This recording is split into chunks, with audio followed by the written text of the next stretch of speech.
አብርሽ እንዲታመም ወይም ደግሞ ራሱን እንዲስት እንዲደነዝዝ ያበሉት ያጠጡት መድኃኒት ምንድን ነው? ሩታና ኤፍሬም ተዋረዱ። አቤት አቤት! ከእንደዚህ አይነት ውርደት ፈጣሪ ጠብቅ። እውነታው ወጣ እንዴ! ይዘገያል እንጂ እውነት ተደብቆ ተቀብሮ አይቀርምና እውነታው ወጧል ማለት ነው። አብርሽም እንግዲህ ውሳኔውን ለማሳወቅ ከጫፍ ደርሷል፣ ማንጋ እንደሚሆን። በነገራችን ላይ አብርሽ ከሁለት አንዳቸውን መምረጥ ይኖርበት ነበር። ስለዚህ ምክንያት ፈለገ። ምክንያቱ ማን ያሳመመኝ እያለ እንግዲህ ሩታንም ሄርሜላንም ሲጠይቅ ነበረ። ሁለቱም ጋር ምላሽ ሊያገኝ አልቻለም። እኔ አይደለሁም የሚል ምላሽ ነበረ። እንደዛ ካላችሁ ማስረጃ አምጡ ተብሎ ነበር። ማንም ሰው መረጃ እያመጣ አልነበረም፣ ሩታን ብትሆን ሄርሜላ። ነገር ግን በስተመጨረሻም አቤል እንግዲህ ሩታንና ኤፍሬምን ይቅርታ ጠይቆ ከነሱ ጋር ፒስ ፈጥሮ ያለውን መረጃ በሙሉ ይዞ መጥቶ ለአብርሽ አሳይቶታል። አብርሽም ይህንን ሲያይ ማመን አልቻለም ማለት ነው። ምንድን ነው የተፈጠረው ነገር? ሄርሜላም እጅግ በጣም በቃ ደረቷን ነፍታ እኔ ምንም ያደረኩ ነገር የለም፣ ይህንን ነገር ያደረጉት እነ ኤፍሬምና ሩታ ናቸው በማለት እንግዲህ ራሷን ለማዳን ራሷን ለማስመለጥ ወይም ደግሞ አብርሽ እሷን እንዲመርጣት ለማድረግ እንግዲህ ከታች ከላይ እያለች ነው የምትገኘው። አቤልም እንግዲህ ተጸጽቶ ሩታንና ኤፍሬምን የሆነ ጊዜ ይቅርታ ጠይቆ ነበረ።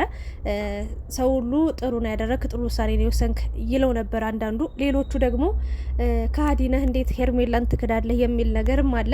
እኔ ለሄርሜላ ጠቃሚዋ ሳይሆን አንደኛ አጥፊዋ እንደሆነ ነው የማውቀው እንትና ማለት ነው አቤል። ምክንያቱም ወደዚህ ህይወት ስትገባ እሱ ነው የልብ ልብ የሰጣት።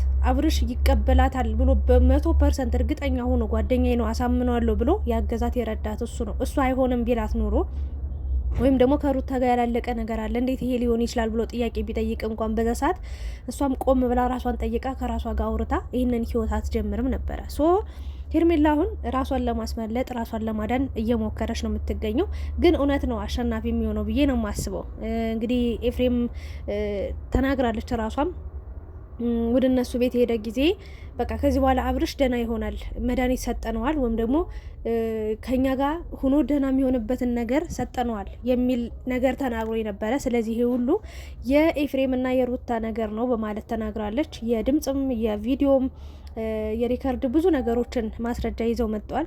ታዲያ አብርሽ ይህንን ሲሰማ ምን አለ የሚለውን ነገር እንግዲህ ሩታ ወይስ ሄርሜላ ምርጫው ማን ልትሆን ትችላለች? ጥፋተኛውስ ይሄ ልጅ እንዲታመም እንግዲህ ታሟል፣ ታመም የነበረ ብሏል። ያንንም እንደታመመም ያወቀው ቪዲዮ ላይ አይቶ ነው። በነገራችን ላይ ራሱን ሲያመውም አላወቀም። አብርሽ እኔ እያስመሰለ እንደሆነ ነው የማውቀው። በቃ ይሄንን ነው ልል የምችለው። ግን ከዚህ በኋላ እኔ በቪዲዮ መሰረት ነው ሀሳብ አስተያየት የምንሰጠው ማለት ነው። ሩታንም እየወቀሳችኋት ነው የምትገኙት። በፊት እናዝንልሽ ነበር፣ አሁንም ማንም አያዝንልሽም፣ ብታለቅሽም ባታለቅሽም አይመለከተንም፣ ስራሽ ነው ምናምን እያላችሁ የምትወቅሷት ሰዎች አላችሁ። ሄርሜላን ደግሞ በየዋህነት አንቺ ቆንጆ ነሽ፣ አንቺ በጣም የዋህ ነሽ፣ ስለዚህ የራሽን ኑሮ ኑሪ፣ አብርሽ የሚሆንሽ ሰው አይደለም የምትሉ ሰዎች አላችሁ። ሌሎቻችሁ ደግሞ ሩታዬ አብርሽን በእጅሽ ታስገቢዋለሽ፣ ታያለሽ፣ አንቺን ነው የሚመርጠው፣ አታልቅሺ ምናምን እያላችሁ ሩታን የምታጽናኑ ሰዎች አላችሁ። በተቃራኒው ደግሞ ሄርሜላን አንቺ ነሽ ቆንጆ፣ አብርሽ አንቺን ነው የሚመርጠው እሷን አይደለም፣ ስለዚህ በቃ የሆነ እንድትረጋጋ እንድትጽናና እያረጋችሁ አላችሁ። ለማንኛውም ግን ስለተገኘ የተባለው መረጃ እንደገና ደግሞ ስለ ሄርሜላና ሩታ እንደገና ደግሞ ስለ አብርሽ ልናገር እስኪ። መጀመሪያ ምንድነው ልላችሁ የፈለግኩትኝ አብርሽ ታምም ያለው በቃ የታመመበትን ነገር ንገሩኝ እያለ ሩታ ጋም እየሄደ ነው፣ ሄርሜላ ጋም እየሄደ ነው እና በምን አይነት መንገድ ሊያስረዱት እንደሚችሉ አይታወቅም። ግን ደግሞ አሞኛል በቃ ንገሩኝ፣ ማን ያሳመመኝ ነው እያለ ያለው። ግን ማንም ሰው መረጃ ሊሰጠው አልቻለም። እንግዲህ ሄርሜላ ያመጣችው መረጃ ሩታን ለማዋረድ ሩታን በቃ እንዳይመርጣት ለሩታ ምንም አይነት ቦታ እንዳይኖረው ሩታን እንዲጠላት ነው እያደረገች የምትገኘው ማለት ነው። እና በጣም ራስ ወዳድ እንደሆነች እኔ አሁን አይደለም የነገርኳችሁ፣ ቆይቷል። በፊትም ጀምሮ ራስ ወዳድ ባትሆን ኖሮ እዚህ የዘገጠ ህይወት ውስጥ እዚህ የሚያስጠላ የሆነ ዝርክርክ ያለ ህይወት ውስጥ አትገባም ነበረ። የምሬ ነው። ራስ ወዳድ ስለሆነች ነው እኔ በላለው ስትል ነው ተበልታ የቀረችውና እንዲሆነ የቀረችው። ብቻ አቤል የሆነ ጊዜ ይቅርታ ጠይቀህ ነበረ ሩታንና ኤፍሬምን ከምን አንጻር ነው ብሎ ሲጠይቀው አይ እኔማ በቃ መረጃ ማሰባሰብ ስለነበረብኝ መረጃ እያሰባሰብኩ ነው ማለት ኤፍሬምና ሩታ የሆነ ነገር እንዳረጉ ስለገባኝ ማስረጃ እየሰበሰብኩኝ ነው ብሎ እንግዲህ ተናገረ። ግን ማለት ነው እንደኔ አንደኛ ሩታን ለመጣል እያንዳንዷን ደቂቃና ሰከንድ እየቆጠረች ነበረ። እሷ ብቻ አይደለችም፣ እንትናም ራሱ አቤልም ራሱ ማለት ነው። ታዲያ ይሄ ሁሉ ጊዜ ሄርሜላ ስትወቀስ ምናምናም ነገር እንዴት ቁጭ ብሎ ቆየ እስከ ዛሬ? አሁን ላይ የመጨረሻ ደረጃ ላይ ሲደርስ አብርሽ እውነታውን ሊደርስበት ሲል በራሱ መረጃ አለን ማስረጃ አለን ብላችሁ የሪካርድ የቮይስ የድምጽ ኤፍሬም እና ሩታ ሲያወሩ የነበሩትን ምንም አይነት ነገር እናደርግ ብለው እየተመካከሩ ነበር ብላችሁ መረጃ ይዛችሁ መጣችሁ። ሲጀመር እድሜ ለቴክኖሎጂ ኤአይ የሚባል አለ። የፈለጋችሁትን ነገር እንኳን አይደለም በድምጽ ማለት ነው፣ በጣም ሁሉንም ነገር በጣም ሀይ ሆኗል። ሁሉንም ነገር ያውቃል። ሁሉንም ነገር ማስተካከል ይችላል። በዛ ኤዲት አድርጋችሁ አምጥታችሁ ሩታን ለማዋረድ የሮጣችሁት ሩጫ በጣም ገርሞኛል፣ በጣም ከሚባለው በላይና ጉድ ራስ ወዳድ መሆንሽን ነው በዚህ የተረዳሁት። የምር አብርሽ ከአንቺ ጋር የሚሆን አይሆንም አንቺ ማለት የነበረብሽ እኔ ምንም ያደረኩት ነገር የለም ግን ታመህ እንደነበር አውቃለሁ ብለሽ ዝም ማለት ብቻ በቂ ነበር። በዚህ ልክ ሩታን ጥለሽ ሩታን አንቋሽሸሽ ሩታን ሰው እንዲቦጭቃት ሰው እንዲጠላት አድርገሽ ኤፍሬምን ወደ አንቺ ለመውሰድ ማድረግ አልነበረብሽ። በጣም ራስ ወዳድነትሽ እዚህ ጋር ነው የሚያመለክተው። ለማንኛውም አብርሽ ይህንን ነገር መቀበል አልፈለገም። ትናንትና ጽጌ ሩታንና አብርሽን ለማስታረቅ መጣለችና ወይ ጉድ! አንዳንድ ሰዎች በችግሮቻችሁ ጊዜ ከጎናችሁ ያልሆነ ሰው ከዛ የሆነ ሰዓት ላይ የሆነ ከፍታ ላይ ስትደርሱ፣ አሁን ሩታ ስንቱን ችግር ተጋፍጣ እዚህ ደረሰች። ስንት መከራ አየች። አብርሽ ጥሏት የሄደ ጊዜ ስንት ነገር ተፈጠረ አይደል እንዴ? ባለፈው አንተ ምርጫህ ማን ነች? ሩታ ነች ሄርሜላ ነች ብላ ጠየቀችው። ከዛ በቃ ያለውን ነገር አልናገርም ብሏት ሄደ። ከዛ እኔ ግን አውቃለሁ የሆነ የጠረጠርኩት የገመትኩት አለ ወይም ደግሞ እኔ ደግሞ ከንትና ጋር ቢሆን ደስ ይለኛል ግን ደግሞ ስም አልጠራም ብላ ነው ሄደችው አይደል እንዴ? ይሄንም ሄርሜላ መርጣለት ሊሆን ይችላል። ታዲያ ዛሬ እንደ አዲስ ደግሞ መጣ። ምን ትላለች? በቃ ሩታንና አብርሽን ለማገናኘት ለራስሽ ለቪዲዮ ለሽቀላሽ ብለሽ እንጂ የሩታ ህይወት አስጨንቆሽ አይደለም። አንቺ አሁን የትኛዋ ጓደኛ ነሽ? መድኃኒዓለም ምን አሁን አንቺ ምንሽ ነው ጓደኛ? በአመት አንዴ ብቅ እያልሽ እንደ መስቀል ወፍ ምንሽ ነው ጓደኛ? ጓደኛ ማለት እኮ ቅርብ ሆኖ መከፋትንም መደሰትንም ሁሉንም ማግኘት። አንቺ በራስሽ ህይወት ቢዚ ነበርሽ። ስለነሱ ምንም ያየሽው የሰማሽው ነገር ስለሌለ እዚህ ውስጥም ገብተሽ ሀሳብ አስተያየትም የመስጠት መብትም የለሽም። እነሱንም የማገናኘት መፍትም የለሽም። ምክንያቱም ራሳቸው እስካሁን የመጡበት ህይወት ስለሆነ ራሳቸው በራሳቸው መፍታት ይችላሉ እንጂ አንቺ አሁን ነገር ለማባባስ ነገር ለማጣጣፍ እንጂ የሆነ ሀዛ ይመስልሽ ምናምን ልታሽቃብጭ መጣሽ እንጂ መምጣት የነበረብሽ በፊት ነበር። ብቻዋን ሩታ ስታለቅስ ሄርሜላ ጋር ሆኖ እሱ እንደፈለገ በዛም በዚህም ሲዞር አራስ ህጻን ልጅ ይዛ ከጎኗ መሆን የነበረብሽ ያኔ ነበር። አብርሽም ጓደኛዬ ነህ፣ ሩታም ጓደኛዬ ነች። ኧረ በእናትሽ አትሞላቀቂ እባክሽ ከዚህ አንቺ ማንም አይሰማሽም። እና ለማንኛውም አብርሽ ይህንን እውነታ ማወቅ እፈልጋለሁ ነው እያለ የሚገኘው። ስለዚህ እውነታው ማን ጋ ነው ያለው የሚለው ሄርሜላን የእውነት አለኝ ብላ ማስረጃ ይዛ መጣለች። ሩታ ደግሞ ምንም ማስረጃ የለኝም ብላ እኔ ምንም እንዳላረኩኝ ልታምነኝ ይገባል ብቻ ነው እያለች የምትገኘው። ሜቢ እንግዲህ ሩታም ዛሬ ይህንን ነገር አድርገሻል ወይ? ከኤፍሬም ጋር ይህንን ነገር አውርተሻል ወይ? ሰምቷል። ሚዲያ ላይ መለቀቅ የለበትም ምናምን እንትና፣ ምክንያቱም ሚዲያ ላይ ከተለቀቀ ሁላችንም ስለምንሰማ ሁላችንም በኤአይ የተቀነባበረ ነው ወይስ ትክክለኛ ድምጽ ነው የሚለውን መለየት ስለሚቻል አንዳንዴ ለመለየት በጣም አዳጋችና አስቸጋሪ ይሆናል። ግን ደግሞ አንዳንዴ የሆነ የአክሰንት ልዩነት ሊኖር ስለሚችል ሩታንና ኤፍሬምን ደግሞ በደንብ ስለምናውቃቸው ድምጻቸውን ሁሌም ስለምንሰማ እናውቃለን። ሶ ያ ነገር እንዳይሆንባት ፈርታ ምናለች?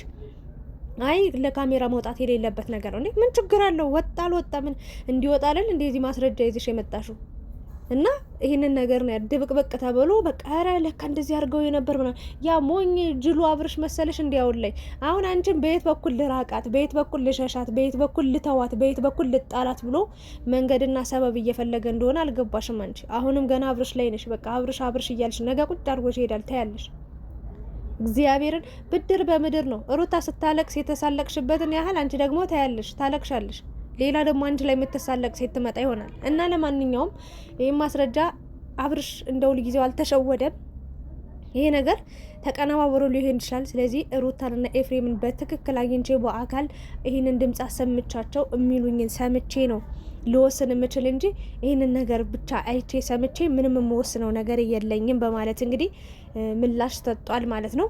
እና ሄርሜላም በቃ ደረቷን ነፍታ ነው የመጣች። አቤል አንተ አሽቃባጭ፣ አንተ ሾካካ ጅራት ማለት ነው። ሩታን ለመጣል ሌትም ቀንም ስትለፋ ስትደክ የምትውል ሰው አይደለ? እንዴት የሁሉ መረጃ አለኝ ካልከ ይሄን ሁሉ መረጃ ከያዝክ ማለት ነው እንዴት እስከዛሬ ያስቀመጥከው? አብርሽ እንደው ከሩታ ህይወት ምንጥቅ ብሎ ውልቅ ብሎ እንዲወጣ ይሄኔ መረጃ ማስረጃ ሳይተህ እንዲለያት እንዲርቃት ነበር የምታደርገው። ግን አንተ ምንም መረጃ ማስረጃ ስለነበረ ነው ጸጥ ብለ የከረምከው። አሁን ደግሞ ልክ አቀነባብራችሁ ነው እኛ ፋራ አረጋችሁን እንደ ምድረ ዱዝዎቹ ማለት ነውና ሩታን ተፋቷት በቃ። ሄርሜላ ወደ ቦታሽ ተመለሽ። እኔ ሴት ነሽ፣ አሳዝነሽኛል። በአንድ ወንድ እንደዚህ ሁለት ሴቶች መሰቃየታችሁ፣ በዚህ መንገድ ማለፋችሁ ቢያሳዝነኝም ግን ከሩታ አትበልጭብኝም አንቺ። እግዚአብሔርን እኔ ከሩታ አንቺ አትበልጭብኝም በታሪክ ማለት ነው። ምክንያቱም ሩታ እንዳንቺ አሁን የመጣች ሴት አይደለችም። እንዳንቺ በሰው ትዳር ውስጥ የገባች ሴት አይደለችም። እንዳንቺ ራስ ወዳድ አይደለችም። ራስ ወዳድ ብትሆንም ለባሏ ስትል፣ ለልጇ አባት ስትል፣ ለትዳሯ ስትል፣ ለህይወቷ ስትል ነው ይህንን ነገር እያደረገች የምትገኘው። አንቺ ግን ምን ቀረኝ ብለሽ ምን አለኝ ብለሽ ነው በስርዓት እንኳን አንድ ቀን እንኳን ፍቅሩን ገልጾልሽ ለማያውቅ ወንድ እንዲህ እንደ ማስቲሽ ተጣብቀሽ ሩታን ለመጣል ከፈል እንዴ? እኔ እስከማውቀው ሩታ እንትና ሄርሜላ ነች መድኃኒት ያበላቸው፣ ሄርሜላ ነች እንደዚህ ያደረገች እያለች አልተናገረችም። እግዚአብሔር እኔ እውነት አለኝ።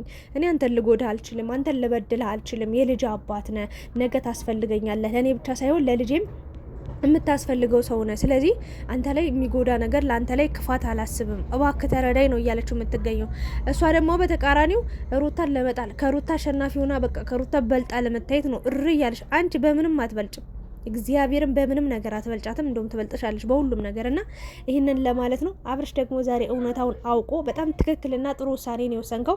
ለምን ሩታን ማናገር አለብህ፣ ማግኘት አለብህ። ግን እመነኝ ምንም አይነት ነገር አንተን የሚበድል አንተን የሚጎዳ ነገር ኢቭን ማለት ነው እኔ እያስመሰልክ ነው፣ ግን እኔ አስይዛለሁ። እንኳን አይደለም ሩታና ኤፍሬም ይቅሩና ሄርሜላ ሊሆን ይችላል። ምክንያቱም ማለት ነው አሁን ላይ ስጠረጥር ልታረግ ትችላለች። ለምን መሰላችሁ? የምሬን ነው። ሩታ በጣም እየተከራከረቻት ስለነበረ ከሩታ መንጠቅ አንተን መውሰድ ስለምትፈልግ ምናልባት ይሄን ነገር አድርጋ ሊሆን ይችላል ብዬ አስባለሁ። ሩታ ግን በብልሃት ነው ያንን ነገር ስታደርግ የነበረችው። ለማንኛውም እውነታውን ነገ ዛሬ ማታ የምናይ ይሆናል። ሩታ ደግሞ የራሷን ማስረጃና መረጃ ይዛ ትመጣ ይሆናል። ኤፍሬምም እንደዛው። እስኪ ሄርሜላ ያኔ ምን እንደሚወጥሽ አብረን የምናይ ይሆናል። ለማንኛውም ግን ፈጣሪ ፍቅሩን ያብዛላችሁ ያምጣላችሁ ነው የምለው። ከዚህ ሁሉ ጭቅጭቅ ከዚህ ሁሉ ክርክር ያውጣል ፈጣሪ ሆይ። እኔ እንደዚህ አይነት ህይወት እንደዚህ አይነት ኑሮ በጣም ምጅጅ የሚለኝ ኑሮና ህይወት ነው። ለማንኛውም ስለነበረን ቆይታ እያመሰገንኩኝ በማታው ቪዲዮ ደግሞ ተመልሰን መምጣት እንችላለን፣ እንገናኛለን፣ ሀሳብ እንሰጣለን። ማታ በዚህ ቪዲዮ ላይ ልመጣ ነበር በነገራችን ላይ አንድ ዝናብ ስለነበር ነው። ሁለት ደግሞ አምሽተው ነው የሚለቁትና ለመልቀቅ ሰውንም ማድከም ይሆናል ለማሳየት ብዬ ትቼው ያደርኩት ለዛ ነው። ወዳችኋለሁ የኔ ውዶች። ላይክ፣ ሼር፣ ሰብስክራይብ አድርጉ። እናንተስ ምን ተሰማችሁ? እስኪ አብርሽ በስተመጨረሻ ማንን የመጨረሻ ምርጫው አድርጎ ሊወስድ ይችላል ብላችሁ ታስባላችሁ? ነው ሁለቱንም ትቶ ሌላ ሴት ጋር ይሄዳል ወይም ሌላ ሴት ሳያመጣ ሩታንም ትቶ ሄርሜላንም ትቶ ብቻውን የምንኖር ይመስላችኋል? ምን ይመስላችኋል? እስኪ ራሱን የሚያዳምጥ ነው የሚመስላችሁ? ወይስ ደግሞ በህይወቱ ሌላ አዲስ ሴት ትመጣለች ነው የምታሉት? ወይስ ደግሞ ምንድን ነው ጽጌስ የመጣችበት መንገድ ምንድን ነው? ጽጌውን በቃ አሁን ለሩታ ተከራካሪው ኤፍሬም ሆነ ለሄርሜላ ተከራካሪው ደግሞ አቤልና ዳኒ ናቸው። አንተ ሾካካ ሾተ ላይ ጅራታም ማለት ነው። አቤት ውሸት! አንተማ በስማ አንተ ነገር ለማባላት አንደኛ። ከመቼ ወዲህ ነው አንተ እንደው ለአብርሽ አዝነህ የምታውቀው? እግዚአብሔር በነፈሰበት አይደል እንዲህ ንፍስ የምትለው ልክ እንደ ገደል ዛፍ ወደዚህም ወደዛ የምትዛመመው። ፈጣሪ ወይኔ ዳኒን እግዚአብሔር አንድ ቁም ነገር አይችበት አላውቅም።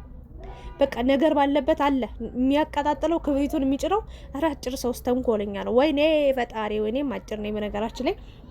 የዳኒ ተንኮል ደግሞ ከራስ እስከ እግሩ ነው። ለማንኛውም ጉዳችሁ ይወጣል። መጨረሻ ላይ አብርሽና ሩታ የሚገርም ትልቅዬ ድግስ ደግሰው እሷ 300 ሺህ ኬ መግባቷን እሷ 500 ሺህ ኬ መግባቱን አስመልክቶ 400 ሺህ መግባቷን አስመልክቶ ማለት ነው ደስ በሚል ድግስ የልጃቸውን ልደት 1ኛ ዓመት እያከበሩ ይመጡላቸዋል። ጠብቆ ሄርሜላ በጊዜ ቤትሽን፣ ትዳርሽን፣ ኑሮሽን፣ ፍቅርሽን ፈላጊ አብርሽ አይፈልግሽም። ምከሯት መድኃኒዓለም ይህን ቁንጅና ይህንን ውበት ይዛ ማለት ነው የሰው ወንድ ላይ እንጥልጥል ብላ የእርጎ ዝንቡና ግብት ከምትል በራሷ የራሷን ኑሮ ትፈልግ።